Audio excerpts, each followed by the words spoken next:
마태복음 16장 1절에서 4절까지의 말씀, 그리고 13절에서 20절까지의 말씀 두 군데를 보도록 하겠습니다.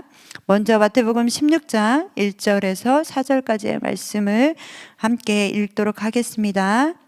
바리새인과 사두개인들이 와서 예수를 시험하여 하늘로부터 오는 표적 보이기를 청하니 예수께서 대답하여 이르시되 너희가 저녁에 하늘이 붉으면 날이 좋겠다 하고 아침에 하늘이 붉고 흐리면 오늘은 날이 굳겠다 하나니 너희가 날씨는 분별할 줄 알면서 시대의 표적은 분별할 수 없느냐.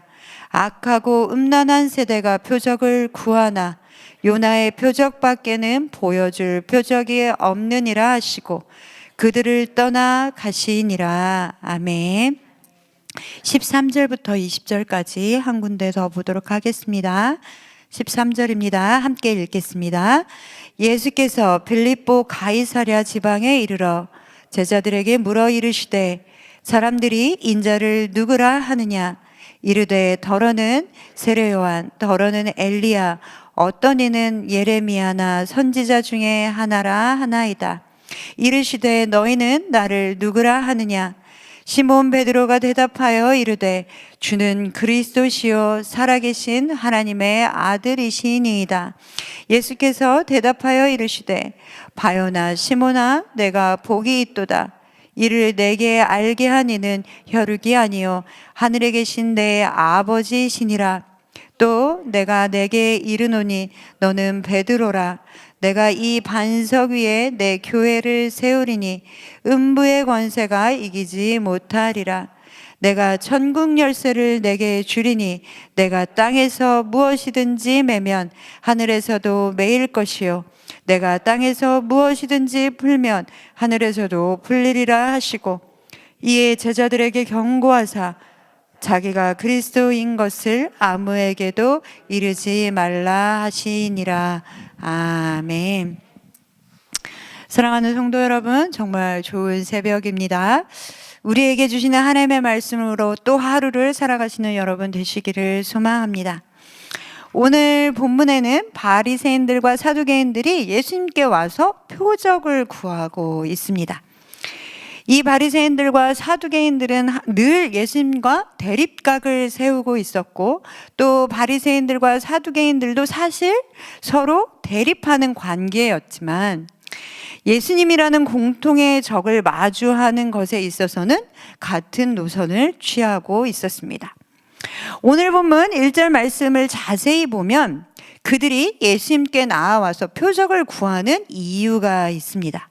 그 이유는 그들은 예수님을 시험하기 위해서, 그래서 그것도 표적이 아니라 뭐라고 이야기하고 있냐면 하늘로부터 오는 표적을 보이라 라고 요청하고 있습니다.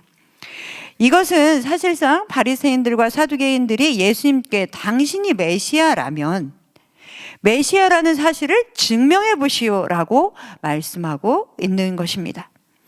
예수님께서 공생의 기간 동안 많은 표적들을 보여오셨지만 그들은 이것으로는 당신이 메시아라는 표적으로는 부족하다라고 말하고 있는 것이죠.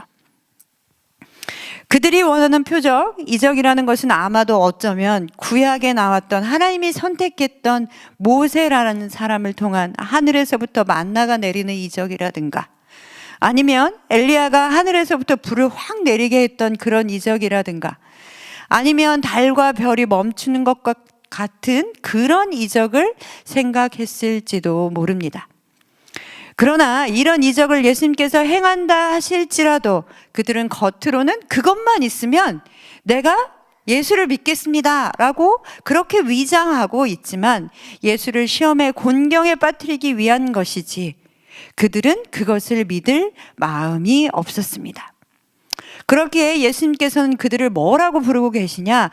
악하고 음란한 세대라고 부르셨습니다.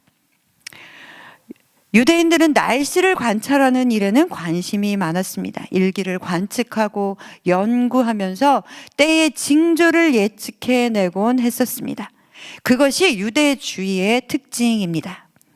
그래서 그들은 똑같은 현상을 보더라도 오늘 말씀에 말씀하고 있죠. 저녁에 하늘이 붉으면 날이 좋을 것이다 라는 것을 알았고, 아침에 하늘이 붉다, 그렇다면 오늘은 날이 꾸물꾸물하겠구나 라는 것을 분별해낼 수 있었습니다. 그런데 그런 것은 관찰하고 경험을 통해 깨닫고 분별할 줄 알았지만 정작 시대들에 보여주신 그 표적은 분별하지 못했던 것입니다. 예수님께서 3절 말씀에 내가 보여준 표적을 보지 못했느냐라고 말씀하시지 않고 시대의 표적은 분별하지 못하느냐라고 말씀하고 있습니다. 예수님이 이 말씀을 하신 것은 이미 하나님께서 각 시대마다 여러 표적들을 보여주셨다라는 것을 말씀해 주고 있는 것입니다. 예수님 자신도 수많은 이적과 말씀을 통하여 자신이 메시아 되심을 지속적으로 드러내 보여주고 계셨습니다. 이런 바리새인들과 사두개인들에게 예수님께서는 4절 말씀에 악하고 음란한 세대가 표적을 구하나 요나의 표적밖에는 보여줄 표적이 없느니라 라고 말씀하시고 그들을 떠나가 버리셨습니다. 사랑하는 성도 여러분, 여러분은 어떤 표적을 구하십니까?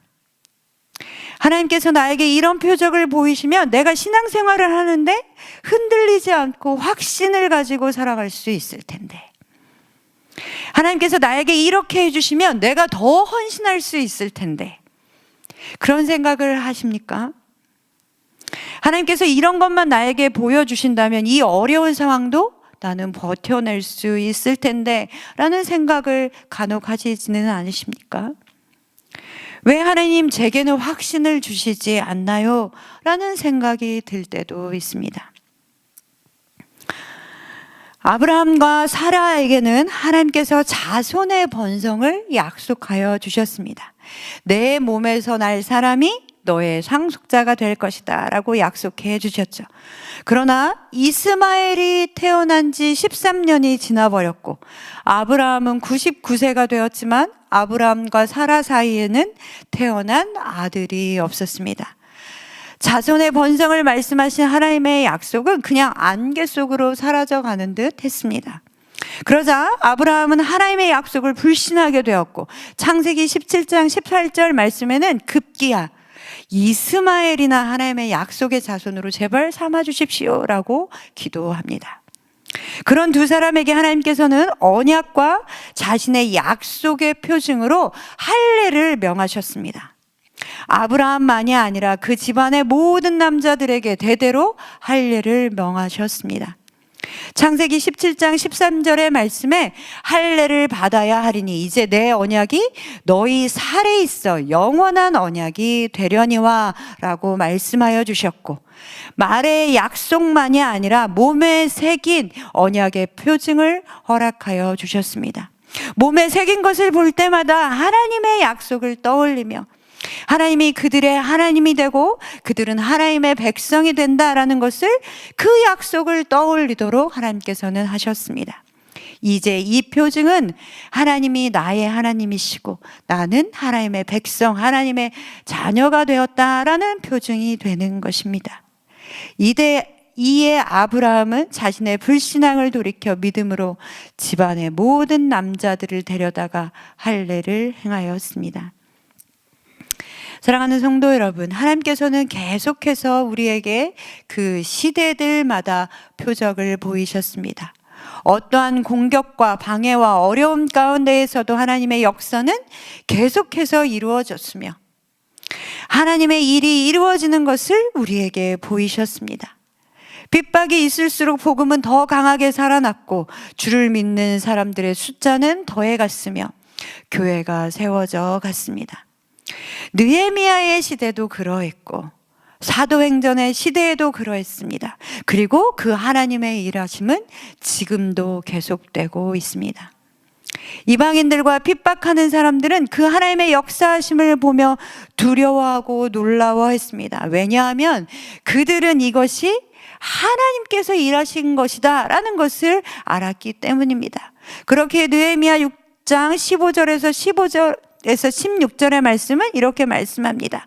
성벽 역사가 52일 만인 엘ul 25일에 끝남에 우리의 모든 대적과 주위에 있는 이방 족속들이 이를 듣고 다 두려워하여 크게 낙담하였으니 그들이 우리 하나님께서 이 역사를 이루신 것을 알미니라. 아멘. 사랑하는 성도 여러분, 예수님께서는 하늘로부터 오는 표적을 구하는 사람들에게 요나의 표적밖에는 보여줄 표적이 없다라고 말씀하셨습니다. 마태복음 16장 15절의 말씀에 예수님께서는 이르시되 너희는 나를 누구라 하느냐라고 묻고 계십니다. 예수님께서는 누구에게나 이 질문을 하십니다. 호정아, 너는 나를 누구라 하느냐? 왜냐하면 이것이 우리에게 가장 중요한 문제이며 이것이 바로 우리에게 보여주신 예수 그리스도의 약속의 표적이 되기 때문에 그렇습니다. 우리의 삶은 우리가 예수님을 어떻게 인식하고 살아가느냐에 따라서 모든 것이 달라지게 되어져 있습니다. 요나의 표적이요. 요나의 표적은 하나님의 부르심을 피해서 도망가던 요나가 3일 동안 물고기 뱃속에 있다가 나온 것에 비유하여 예수님의 죽으심과 부활하심을 말씀하시는 것입니다. 사랑하는 성도 여러분, 우리에게 보이신 가장 큰 표적은 바로 예수 그리스도가 우리를 위해 죽으시고 부활하심으로 우리가 죄의 사슬로부터 벗어나 영원한 생명을 얻고 하나님의 자녀가 되었다라는 것입니다. 이것에 대해서 여러분의 대답은 무엇입니까? 세상은 여전히 하늘로부터 오는 표적을 구하고 있습니다. 세상은 이렇게 대답하죠. 이르되 더러는 세례 요한, 더러는 엘리야, 어떤 사람은 에레미야나 선지자 중에 하나이다 라고 대답합니다. 그럴듯한 대답입니다. 그러나 이것은 하나님이 보이신 표적인 예수 그리스도를 보지 못한 사람들의 대답입니다. 우리의 대답은 무엇이어야 되겠습니까? 주는 그리스도시요 살아계신 하나님의 아들이십니다. 이것이 우리의 고백이 되어야 하는 것입니다. 이 고백이 가장 중요한 신앙의 고백이며 이것으로 우리의 표징을 삼아야 하는 것입니다. 하나님께서는 이 신앙의 고백 위에 주님의 교회를 세우셨습니다. 그리고 음부의 권세가 이기지 못할 것이다 라고 약속하여 주셨습니다. 교회는 바로 이 고백 위에 세워지는 것입니다. 사랑하는 성도 여러분, 여러분 안에도 이 신앙의 고백이 있어지기를 소망합니다. 우리 안에 이 신앙의 고백으로 우리의 십자가를 지고 예수 그리스도를 따르는 삶을 살아가시는 여러분 되시기를 소망합니다. 하늘로부터 오는 표적이 아니라 예수 그리스도를 붙드시는 그런 하루 살아가시기를 소망합니다.